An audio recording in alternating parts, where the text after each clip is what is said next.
Մենք նորից ուղիղ եթերում ենք, ինչպես եւ խոստացել է, իմ հյուրն է ազգային ժողովի падգամավոր, պատիվ ունեմ Դաշինքից Աննա Մկրտչյանը։ Բարև ձեզ Աննա։ Շնորհակալ եմ, որ համաձայնեցիք գալ այս զրույցին։ Դուք առաջին անգամ եք, հա, այստեղ հյուր, բայց ասեմ, որ մենք առիթը բաց չենք թողել, մի բազմիցս խոսել եք, հա, ձեր գործունեության մասին, ինչը ողջունելի է շատ, որտեղ իսկապես միանգամից մտակ, հա, մտակ ազգային ժողով եւ ձեր գործունեությունը, ձեր հայտարարությունները, ձեր վարքագիծը շատ ընդգծված, շատ տարբեր է մյուս падգամավորներից, ինչի համար շնորհակալություն ձեզ, ես ձեզ եւ հաջողություն եմ մաղթում ձեր աշխատանքի մեջ եւ այսպես ասեմ ամրություն եւ չկորցնել ամենակարևորը համարձակությունը։ Ինչևէ, ուզում եմ վերջից, հա, գալ, դուք հարց պատասխանի ժամանակ հարց ուղեցիք Նիկոլին, հարցի բովանդակությունն այն էր, որ դուք ինչ-որ օպերատիվ ինչ-որ կապի մեջ է, հա, երևի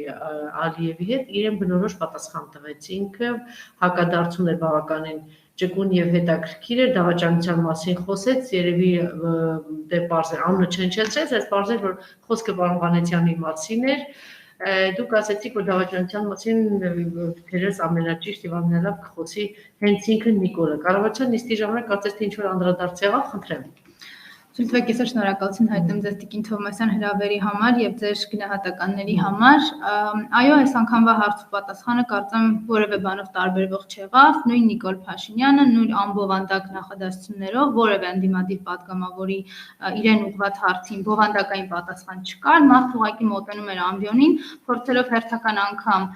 հիմնավորել, որ լավ է արել, որ Շուշին ասել է դժբախտ է ու դժգույն, լավ է արել, որ իր падգամավորները այլևս Շուշի չեն օգտագործում, այլ Շուշա են ասում, լավ է արել, որ խաբել է ասելով, որ 30 տարի Շուշիում ոչ մի բնակարան, տուն կամ կառույց նոր չի հիմնվել եւ հանձնվել շահագործման, այսինքն այս մարդը փորձում էր եւս մեկ անգամ առաջ տանել այն հակահայկական օրակարգը, որը վաղը մյուս օր ցանկացած միջազգային հարթակներում կարող է օգտագործվել հենց Հայաստանի դեմ։ Իմ հարցը ուղղված էր նրան, որ եթե արդյոք ինքը քո ասածով հենց Նիկոլի ասածով եղել է այնպես, որ ինքը ունեցել է օպերատիվ կապ, ինքն էր ասում 2-2.5 տարի առաջ, ասում էր, որ ես չեմ բավարարվում միայն Մինսկի խմբի համանախագահների ֆորմատով, եւ մենք սկսել ենք նաեւ առանձին շփումները Ալիևի հետ։ Իր բառացի խոսքերն են, ինչը նշանակում է, որ այս անձնավորությունը ունի նաեւ այնպիսի պայմանավորվածություններ, կարող է ունենալ այնպիսի պայմանավորվածություններ, որոնցից տեղյակ է բացառապես ինքը եւ մեր ոչ բարեկամական պետության ղեկավարը, որովհետև փաստացիորեն ինքը հնարավորություն է տվել Ալիևին սեփական օրակարգը առաջ տանելու եւ բացառելու հայկական օրակարգը, որտեղ Նիկոլ Փաշինյանի կողմից հայկական օրակարգի ամրապնդում տեղի չի ունեցել։ Այս անձնավորությունը փոխանակ մոտենա ամբիոնին եւ փորձի ինձ այո հակադարձել թեկուլ ասելով, որ իմ ունեցած տեղեկությունները սխալ են, այս անձնավորությունը սկսում է խոսել նրանից, որ այ ազգային անվտանգության ծառայությունը պիտի զբաղվի ինձնով։ Այսինքն այս մարդուն հարցնում լավ, նույնիսկ եթե այդ պայմանավորվածությունները եղել են, ձեր մեջ չկա արդյոք համարձակություն նրա, որ գոնե հիմա թողնեք գնաք, փորձելով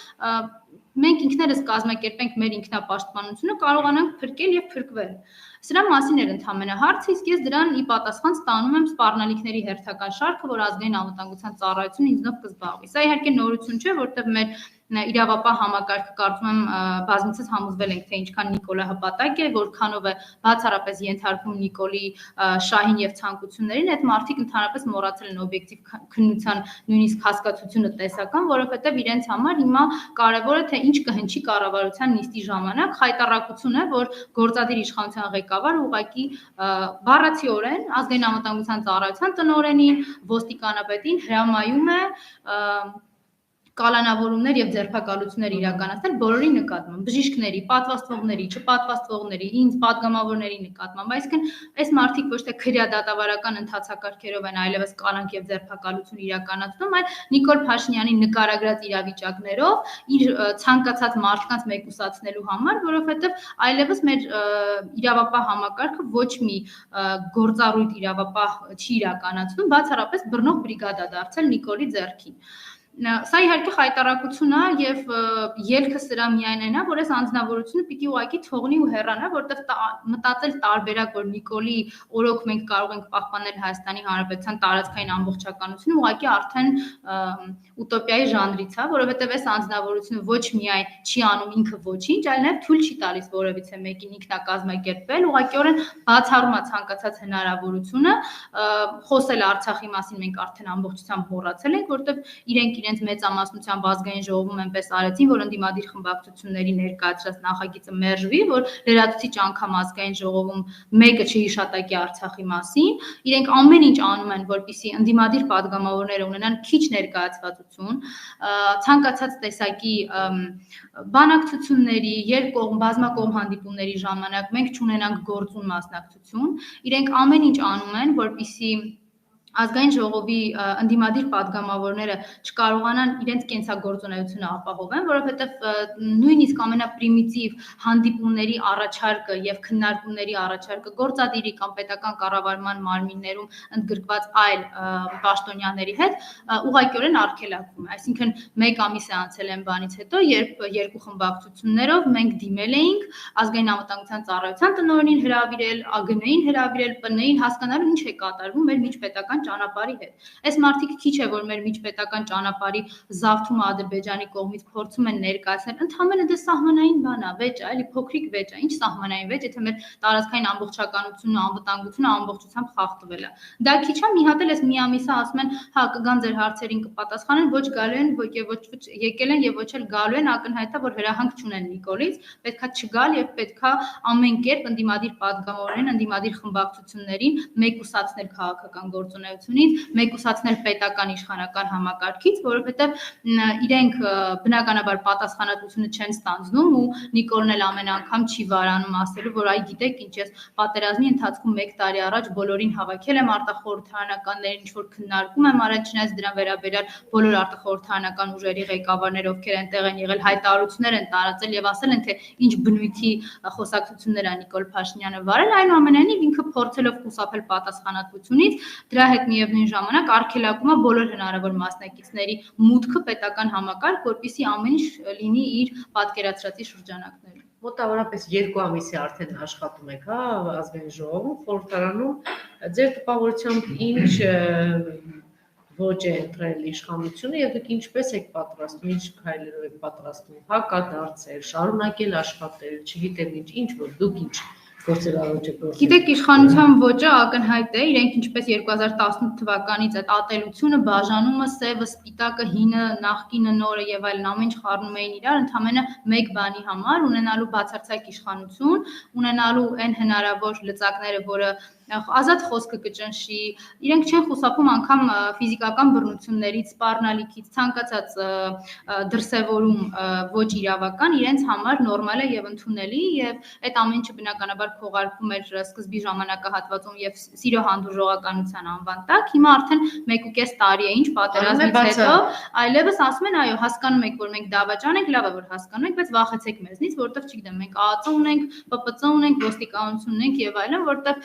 ակնհայտ է, որ այս մարդիկ մի գործիք ունեն գործելու, մարդկանց վախը, մարդկանց զսպելու, հա լավ հասկանում եք, քիչ խոսեք տարբերակով կամ ընդհանրապես մի խոսեք, եթե չեք ուզում հետևանքներ լինի, որովհետև ակնհայտ է, որ քաղաքացիական, հասարակական կամ նույն էլ քաղաքական հետևողականություն այս մարդկանց որևէ կերպ պետք չի, իրենք դա չեն խրախուսում, իրենք անընդհատ ցույց են տալիս, որ իրենց համար պասիվ հանրությունը, սեփական հայրենիքի համար անհանգստացող, բայց լռող հանրությունը այն լավագույն միջավայրն է, որը իրենք կարող են ստանալ իրենց հետագա իշխանազավթումը շարունակելու համար։ Եվ ոչ միայն սպառնալիքներ, այլ կոնկրետ գործողությունների անցան եւ ազգային ժողովում հա բռնություն տեղի ունեցավ։ Այս ամեն ինչից հետո նախ այդ ինչ որ ընդհանրական ինչ որ բան կա, թե չէ, ես գիտեմ որ կոնկրետ ձեր անձի նկատմամբ էր, հա, բռնություն կիրառվել, ինչ որ քայլեր բան։ Տիկին Թովմասյան դա շատ հետաքրքիր է, որովհետև նույն երբ որ ես խոսեմ եւ ամենակարևոր հարցը ներողություն եմ խնդրում, իրենց հաջողվեց ձեզ վախեցնել, թե ոչ, որովհետեւ ակնհայտ էր այդ խնդիրներ դրված, լռեցնել այլևս խորհրդարանական ընդդիմությանը այս կերպ։ Հիմա էլ շարունակում են այդ նույն գործելավոճը, բայց թույլ տվեք վստահություն հայտնել եւ հույս հայտնել, որ ընդդիմադիր խմբակցությունները եւ ոչ մի падգամավոր վստահաբար չի վախեցել եւ սրանք չեն հասնի իրենց նպատակին, որտեղ այս մարդկանց գործելավոճը ակնհայտ էր դեռ շատ վաղուց պետք չէր հասնել ազգային ժողով հասկանալու համար, որ սրանք ամեն ինչի ընդունակ են։ Ինչ վերաբերում է քրեական գործից, դրանք շատ հետաքրքիր են եւ ամեն անգամ երբ ես ասում եմ, որ Հայաստանի Հանրապետությունում իրավապահ շատ քիչ բացառությամբ, բայց շատ-շատերը դրանից հետո սկսեցին դուք եք հետևողական կապիտուլան բառը ձեր խոսքի մեջ կա դավաճան բառը, բայց որոշակի զսպվածություն այնուամենայնիվ ընդդիմադիր գործիչների մոտ ազգային ժողովում նկատելի է։ Համաձայն եք թե համաձայն չեք, դա ես չգիտեմ, ներքին քննարկման արդյունքում է, գուցե բռնության հետևանքով է, թե համաձայն չեք։ Թույլ տվեք ես հետ ամեն դեպքում չհամաձայնեմ Տիկին Թովմասյան, որովհետև մի ակնհայտ ճշմարտություն կա ինձ համար, սրանք ուզում էին ստանալ իրենց համար հաճելի մթնոլորտ եւ միջավայր ազգային ժողովում, ուզում են որպեսզի իրենց ոչ մեկ չհիշացնի մեր երկրի խնդիրների մասին, ուզում են որպեսզի ոչ մեկ չհիշատակի Արցախ, ուզում են որպեսզի ոչ մեկ չասի, որ Հայաստանի Հանրապետության անվտանգությունը վտանգել է Նիկոլը, ոչ մեկ չի ուզում իրենցից այնտեղ լսել, որ իրենք այդ նույն կոռուպցիոն գործարքների մասին, որ անդադ խոսում են, ամենաշատ կոռուպցիայի մեջ իրենք են թաթախված, այդ չհասկացանք, թե անհասկանալի ծխախոտը ինչ եղավ Վրաստանի քրեական գործը, Ռուսաստանի Ռուսաստանում արկա քրեական գործը, այդ ադամանդների անհասկանալի բիզնեսը, այդ ավիաընկերությունները, որ բացում փակում են, չես հասկանում ինչի համար, այդ զրահաբաճկոնները, որ 10 անգամ թանկ բերել էին պատերազմի ժամանակ, այսինքն իրենց կոռուպցիոն գործարքները չհիշատակեց, որևէ կերպ չհիշատակեց, որ Հայաստանի Հանրապետության քաղաքացիները, անկախ նրանից դա բարձրաձայնում են թե չէ, վստահ գիտեն, որ Նիկոլը կապիտուլյանտ է, այս մարդը եկավ ուղղակի Արցախը հանձնելու, մոռացության մատնելու Արցախը, հիմա հաջորդ փուլին ենք հասել, ուզում է ուղղակի մոռացության մատնել Հայաստանի Հանրապետություն անվտանգություն եզրույթը, ուզում է բոլորիս համակերպենք այն իրողության հետ, որ Հայաստանի Հանրապետություն տարածքը կարող է գոյություն ունենալ նաև առանց անվտանգության, մեզ որևէ լրացուցիչ գործողություններ պետք չեն, ըստ էության այն ինչ որ ասում է Թուրք Ալիևը, ինքը կամաց կյանքի է կոչում, որտեվ այլ բացատրություն չկա, ասենք, չգիտեմ, 3 շաբաթ առաջ Ալիևը խոսում է նրա մասին, որ Հայաստանի Հանրապետության սահմանադրություն պիտի փոխվի, դրանից 1 շաբաթ հետո ստեղի իշխանությունները սկսում են սահմանադրական փոփոխությունների վերաբերյալ տարբեր շրջանակների հետ հասարակահաղական ինչ-որ հանդիպումներ նախաձեռնել։ Սա պատահականություն է, իմ կարծիքով ոչ։ Նիկոլը սկսում է քանդել Հայաստանի Հանրապետության բանակը, Ալիևը ընդեղից ասում է դուք պետություն չեք, դուք իրավունք էլ չունեք բանակ ունենալ։ Այսինքն սենց սինխրոնացված զուգահեռ աշխատանք ես ուղղակի ապշում եմ, ոչ միտեղ հնարավոր չէր ուղղակի պատկերացնել։ Երկու սուբյեկտ կա այս երկրագնդի վրա, որ ասում է ապրիլյանը հայերը պարտվել են։ Մեկը Նիկոլն է, մեկը Ալիևը։ Երրորդն էլ Անդրանիկ Քոչյանն էր, որ պետք է իր պաշտպանության հանձնաժողովով, ապրիլյանի քննիչ հանձնաժողովով հիմնավորեր Նիկոլի սրտի եզրակացությունը, դա չկարողացավ անել, այնքան փորձեցին, բայց այնքան չկարողացան, որ անգամ չհրապարակեցին այդ եզրակացությունը։ Տեսակետ կա, որ եթե դուք գնում եք մի հարթություն, մի խմբի հետ, այս բaragam այդպես կարելի ասել, որ այսպես աղջիկ քաշելով հանձնեցին հայրենիքը, Արցախ աշխարհը, հիմա էլ Հայաստանը 10,000 զոհեր եւ այլն եւ նրանց բարոյական նկարագրի մասին խոսելը բան է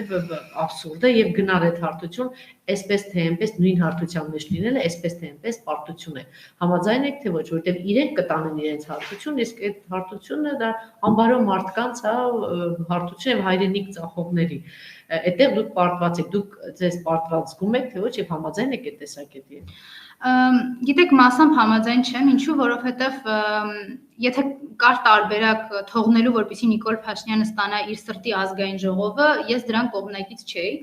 Ակնհայտ է, կարծում դուք էլ կհիշեք, որ Հանրապետական կուսակցությունը վերջինն էր, ով դաշինք կազմեց եւ վերջինն էր, որ հայտարարեց, որ մասնակցում է ընդհանրապես այս արտահերտ ընտրություններին։ Մենք բազմիցս խոսել ենք նրա մասին, որ այս անձնավորությունը ուղղակի պիտի գնա, ինքը չի կարող քաղաքական կամ համապետական ինչ-որ գործունեություն իրականացնել կամ ինչ-որ միջոցառում անցկացնել, այդ թվում նաև ընտրությունները։ Ցավոք սրտի մենք խոսում ենք ոչ քաղաքականության, ոչ բարոյականության կատեգորիաներից եւ ոչ էլ իրավական, որտեղ դրանց որևէ մեկի մեջ այս Նիկոլը ընդհանրապես չի տեղավորվում։ Ստացվեց այնպես ինչպես ստացվեց, ինքը այո իր վարչական ես չեմ վարանի ասել, իր վարչական լծակներով, իրեն հարակից քրյա օլիգարխիայով կարողացավ այնպես անել, որ Հայաստանի Հանրապետությունում ընտրությունները կեղծվեցին, որտեղ եթե 2018 թվականի Ինչի մասին իդեպ քիչ է խոսվում։ 2018 Եվ թույլ է տրվում, որ ինքը ասի, ես ընտրություններում հաղթել եմ եւ ժողովրդի ձայն է տվել։ Գիտեք, եթե 2018 թվականի դեկտեմբերի ընտրությունները կեղծված էին իրենց ստի եւ մանիպուլյացիայի չափաբաժնով, ապա այս անգամ այս ընտրությունները կեղծվել են բացառապես վախի մթնոլորտով, որովհետեւ ես կարծում եմ շատ դժվար չի Հայաստանի Հանրապետության ոչ այդքան հեռավոր անգամ շրջաններում, եթե մենք շրջենք,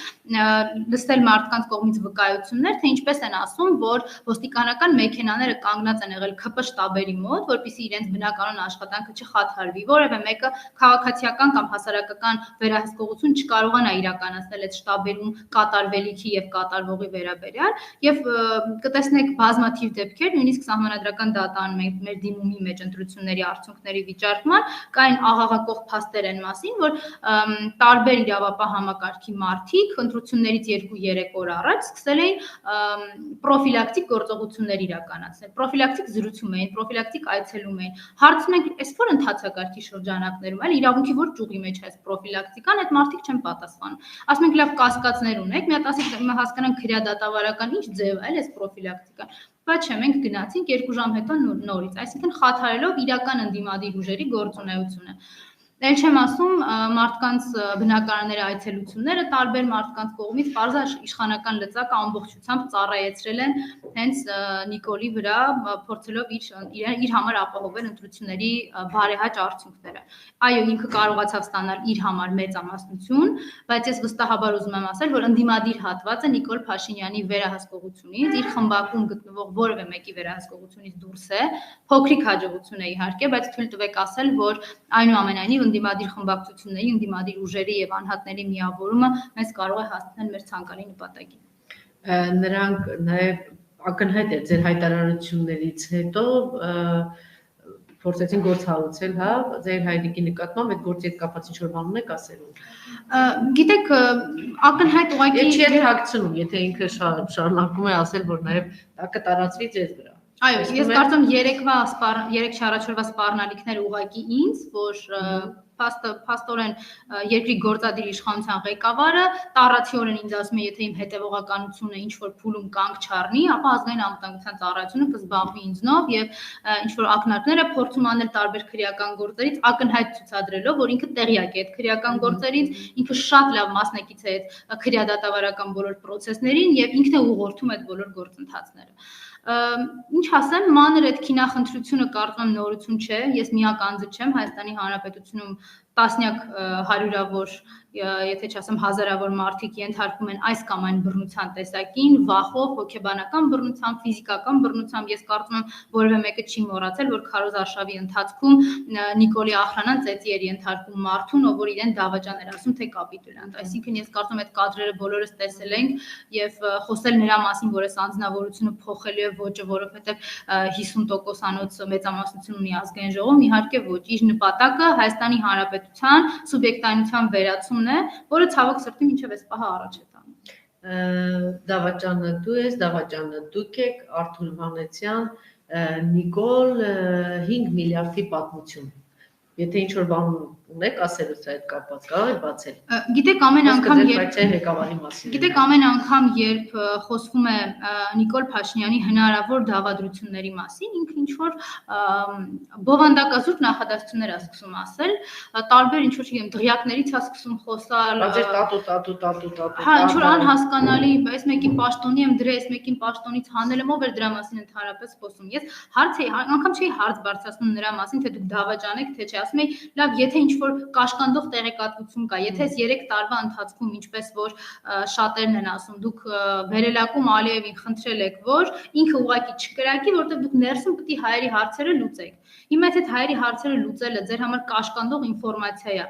թողեք գնացեք, թող գա մի մեկը, ով ուզում է լինի այդ մեկը, ով որ չունի այդ շանտաժի վախը թուրքի հանդեպ, ով որ իրեն շանտաժ անող ինֆորմացիաները կամ չկան կամ չի վախենում դրանց հրապարակումից, կամ եթե չեք գնում, եկեք հրապարակեք, մենք հասկանանք ինչ զրոյական կետից ենք սկսում, որ փուլով ենք կարողանալու այս ջախջախված Հայաստանն ու Արցախը պահել, այդտեղից սկսենք պահել։ Այս մարդը չգիտես ինչից է խոսում եւ ինչի մասին է ընդհանրապես խոսում։ Ակնհայտ է, որ ցանկացած հարց, որը որ ուղղակիորեն բերում է նրան ինչ որ տեղեկատվության բացահայտման կամ որը ուղղակիորեն իր համար ոչ բարենպաստ բովանդակային միջավայր է ստեղծում, ինքը այդտեղից խուսափում է։ Ես այդ անձնավորությանը հարցնում եմ Հայաստանի եւ Արցախի կորուստների վերաբերյալ իշահ Թուրքիայի եւ Ադրբեջանը, ինքը ինձ ասում է, գիտեք, ինչ ես հրաժարական եմ տվել, դրա համար դուք ստեղ ազգային ժողովի падգամավոր եք նստած։ Տպավորությունն է, որ այս երկրի քաղաքական ճգնաժամը առաջացել էր իմ падգամավոր չլինելուց եւ ես պետքա շնորհակալ լինեմ, որ ինքը հրաժարական է տվել, որ ես հիմա падգամավոր եմ այնտեղ։ Այսինքն այս բովանդական, եթե այս մակարդակի մեջ է, ես ակնհայտորեն չեմ էլ պատկերացնում, որ կարող է ինչ-որ բովանդակային աճ նկատվի եւ երեկվա հարցու պատասխանը այո ամբողջությամբ նրա մասին էր, որ այդ անձնավորությունը ամեն պատասխանին չունենալով բովանդակային, ամեն հարցին չունենալով բովանդակային պատասխան, ինչ որ կմկմալու մակարդակով սկսում է խոսալ դղյակներից կամ իր կարծիքով այն հնարավոր եւ ցանկալի վերնագրերը, որ պիտի դնեն իրենց ֆեյքերը այդ քրեա օլիգարխների կողմից ֆինանսավորվող, այդ վերնագրերի համար կարողանա 1-2 նախադասություն ասել։ Եթե դուք իրավաբան եք, չեք պատրաստում դատի տալ Նիկոլին, որտեղ իր հայտարարության մեջ ասեց գնացեք եւ կտանքների ենթարկեք, հա, ձեր Էլի ֆրակցիայի ղեկավարի մասին էր թերևս, հա։ Գիտեք, այդ դատական ատյանների վերաբերյալ ես գիտեք դրան զուգահեռ նաև ասեմ, որ սա ընդդիմությունը մի շարք հարցերով սահմանադրական դատարան է դիմել այստեղ էլ նաև շատերը անուրջ են այս ամեն ինչը համարում, նկատի ունենալով այն, որ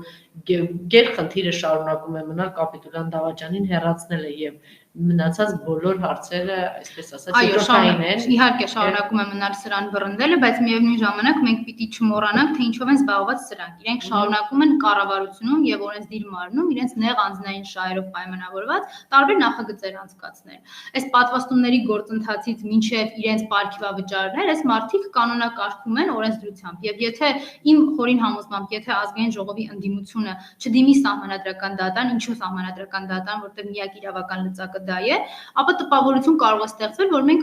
համամիտ ենք մի տեսակ սրանց արածի հետ։ Այս մարդիկ սահմանադրական դատանի որոշումներին հակասող իրավական ակտեր են բերում ընդունում։ Ակնհայտ է, որ հանրապետության նախագահի աթոռին նստած անձնավորությունը սա չի հետաքրքրում, ինքն այնտեղ քարտուղարության նման դագում է։ Այս մարդուն նույնիսկ Հայաստան եւ պատիվ ունեմ խմբակցությունները նամակ են հղում կոնկրետ իրավական խնդրի հետ կապված, ինքը կարծես անտեսում է այս ամեն ինչը եւ փոխարենը հանդիպում խնդրի կամ գոնե ինչ որ փորձագիտական մակարդակով, եթե իհարկե Նիկոլի թույլտվությունը չունի մեր ընդդիմադիր խմբակցությունների հետ հանդիպելու,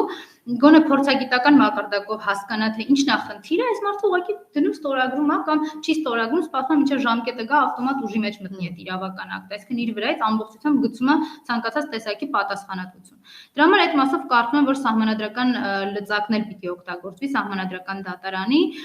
խոսել նրա մասին, որ շատ մեծ օբյեկտիվ արդարադատությանը հասնելու հույսեր կան, իհարկե ոչ, որտեղ այդ նույն ազգային ժողովի падգամավորներին ծեծի ենթարկելու գործերով, եթե դուք կարդաք ուղղակի քրեական գործ չհարուցելու մասին որոշումներ, այնտեղ գրված է, որ մոտավոր եմ ասում, բայց միտքը հենց այդպիսին է, որ ազգային ժողովի ընդդիմադիր падգամավորների սուբյեկտիվ ընկալումն է, որ իրանց ծեծի են ենթարկել, իմ սուբյեկտիվ ընկալումն է, որ ընդհանրապես ԱԱԾ սաքուն է եղել, 7 հոգով հարձակվել են եւ դրանք իմ սուբյեկտիվ կարծիքն է։ Մի քիչ աշխատանքը բան են կալվում ձեր ֆրակցիայից, հա։ Գնացեք ձեր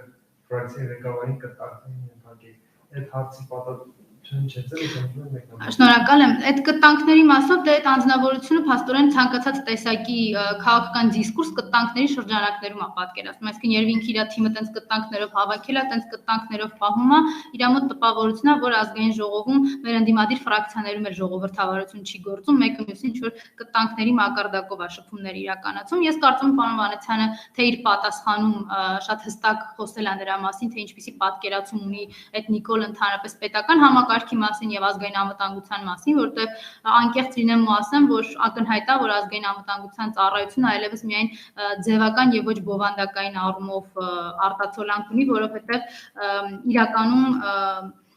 շատ ու շատ ծիծաղելի է, եթե լացելու իհարկե չլինել, այն հանգամանքը, որ ազգային անվտանգության ծառայությունը հիմա զբաղվում է տարբեր քաղաքական գործիչներին լրացնելով, տարբեր հասարակական գործիչներին լրացնելով, այսինքն ուղղակի Նիկոլ Փաշինյանի հրահանգները կատարելով, էլի, եւ որևէ կերպ մենք ազգային անվտանգային համակարգի ամրապնդում չենք տեսնում եւ արդյունքը դրա այն է, որ չգիտեմ, Երևանի փողոցներում եւ հանրապետության հրապարակում արդեն թուրքական դրոշով մարդիկ ման են գալիս ազատ ու ոչ թե բերման են ենթարկում այդ մարդիկ, այլ բերման են ենթարկում հայերը, ովքեր ահազանգում են այդ գործողությունների մասին։ Ոչ այնքան միանշանակ է ընկալվում պատիվ ունեմ դաշինքից Իշխան Զաքարյանի եւ Թագուհի Թովմասյանի աշխատավոճը եւ նաեւ վերջին գործողումը։ Գիտեք, պարոն Զաքարյանի մասով տեղյակ չեմ անկեղծ, դրա համար չեմ պատասխանի, բայց Տիկին Թովմասյանի մասով հրավերը ինչքանով որ ես եմ տեղեկացված, հրավերը եղել է անհատական եւ Տիկին Թովմասյանը կարծեմ այսօր պատասխանելով հարցին նշել է, որ անհատական հրավերի բարագայում արդեն որոշում է կայացվել խմբակցության ղեկավարի հետ մասնակցելու այդ գործուղմանը, գործիքային համերաշխությունը կարելի էր պահել, հատկապես որ այդպիսի բան եղել էր, որ երբ որ մեկին թույլ չտվեցին, մյուսները չմեկնեցին։ Գիտեք, ես մի հստակ ընկալում ունեմ, որ ամեն դեպքում այն ինչ որ անում է Նիկոլ Փաշինյանը իր խմբակով, ամեն պարագայում ուղղված է պառակտումները եւ բոլոր հնարավոր համագործակցությունները ընդդիմադիր դաշտում սառեցնելու, որտեղ այն անհեթեթությունները պարբերաբար, որ հրապարակվում են, չգիտեմ, խմբակցությունների մասին, այդ խմբակցություններում ընդգրկված կուսակցությունների մասին, որ ինչ որ իբր արհեստական կոնֆլիկտներ կան, խնդիրներ կան։ Ես վստահ եմ, որ այդ ամենը ընդհանրապես ջուրացնում Նիկոլի ջրաղացին, բայց դա ազդի թե չի ազդի կամ ազդում է թե չի ազդում, եւ ամուր է արդյոք ֆրակցիան, որտեղ ժամանակ առ ժամանակ մամուլում դրա մասին խոսում է։ Ինչպես պատիվ ունեմ, այսինքն միասնական է ընդդիմությունը այս պահին ազգային ժողովում, ես հույս ունեմ, որ այդպես էլ շարունակելու է մնալ, որովհետև ակնհայտ է, որ Նիկոլ Փաշինյանը ջանք չի խնայում պառակտելու այն ընդդիմությանը, որին ինքը չի ձևավորել, պառակտելու այն ընդդիմությանը, որի հետ ինքը չի կարողանում պայմանավորվել, եւ կարծում եմ պետք է սկսենք անհանգստանալ այն պահից, երբ որ մամուլում, այդ իրենց կեղծ մամուլում սկսեն դադարեն ընդհանրապես խոսակցությունները այն մասին, որ ինչ որ խնդիրներ կան այս կամ այն խմբակցությունում, որտեղ կստացվի, որ այդ պահից այլևս Նիկոլ Փաշինյանը հասել է իր ուզածին, ինքը խնդիրներ չունի այլևս ազգային ժողովում եւ փորձում է ամեն կերպ այլևս այդ մթնոլորտը պահպանել ու չհիշատակել։ Իսկ ինչքան շատ են մեր մասին հիշատակումները, ակնհայտ է, որ այդ հիշատակումները նպատակ ունեն մեզ ուղղակի մեր ընտրողներից հեռացնելու եւ հասարակության հետ կապը, որ այսօր այո ինտենսիվ այդ կապը կա, որովհետեւ ընդդիմադիր խմբակցությունների խոսքը, ընդդիմադիր խմբակցությունների կարծիքը եւ վերաբերմունքը այսօրվա իշխանությանը կիսում է Հայաստանի Հանրապետության քաղաքացին։ Եվ վերջին հարցը հիմնականում հարցը հետեւյալն է, որ մենք ձեզ չենք գործուղել խորհրդարան, որովհետեւ դուք այնտեղ լինեք ընդդիմություն։ Մենք ձեզ գործուղել ենք կամ ձեզ ձայն չեն գործուղել, ճիշտ ձայն ենք տվել, որպեսզի Նիկոլին վռնդեր ընդհանրապես կամ հա այս իշխանությունը հեռացնենք։ Եվ եթե դուք ազգային ժողովում եք, ապա պիտի զուգահեռ անպայման արտախորհրդարանական, խորհրդարանից դուրս պայքար ձևավորի, ինչի մասին մասամբ, հա, մասամբ, այսպես ասեմ, երկրորդ նախագահը խոսեց, երրորդ նախագահը խոսեց դրա մասին, բայց դա չենք տեսնում, ձեր ներքին քննարկումներ, բան չգիտեմ, մենք առաջիկա օրերին ժամանակահատվածում կտեսնենք դա։ Նպատակը այո, դուք ճիշտ եք, մնում է նույնը, սրանց վռնդելը, այլ հարց է, որ նորից եմ կրկնում, որևէ տրամաբանական քաղաքական process, իրավական process կամ հայրենասիրական մղումներով պայմանավորված process Նիկոլի հետ պատկերացնել ուղղակի անհնար է, որտեղ այս անձնավորությունը ցանկացած ձևով հասնում է այն մտքին, որ ինքը պիտի շարունակի պահել այդ իշխանական աթոռը, որտեղ մենք այսօր արդեն հասել ենք այնտեղ, որ Հայաստանի Հանրապետությունում երբ որ անում են հանրահավաք, չի կարելի օգտագործել բարձրախոս։ Այսինքն մենք հասել ենք այդտեղ։ Չի կարելի, այսինքն փողոցում երբ որ Հայաստանի Հանրապետության քաղաքացիները իրենց ազատ բողոքի ձայն են արտահայտում, պիտի տենց շշուկով իրար հետ խոսան, որ հանկարծ ոչ մեկ չլսի, որ իրենց կարծիքով Նիկոլը Դավաճանը անհայրենիք է, այսօր գնալու է ամեն ինչի, արդեն պարզ է, մարդը, ինչպես ժողովրդական բանով ասում են, առանց աղ քաշելու տվեց հանձնեց հայրենիքը, դրանից հետո այսպիսի բաները դրանք ընդամենը թիթեռներ են, անելու է, բայց պետք է Զուգահեռ մտածել թե ընդդիմություն ներսում եւ դրսում։ Ես կարծում եմ մենք որևէ գործիքակազմից պիտի չխորշենք։ Ինչ գործիքակազմից իրարում ինչ է փորձում։ Մենք պիտի որևէ գործիքակազմից չխորշենք, ուղղակի չմտածենք, որ ես ունեմ այդ վստահությունը, որ չենք մտածում ազգային ժողովի աթոռներին հայտնվելով այլևս մեր գործը ավարտված է, նման բան չկա։ Ազգային ժողովի ամբիոնը եւս մեկ անգամ լրացիչ միջոց է լինելու, մինչեւ այն պահը, որը որ կարող է այդ միջոցը ծառայել եւ օգտագործվել։ Մենք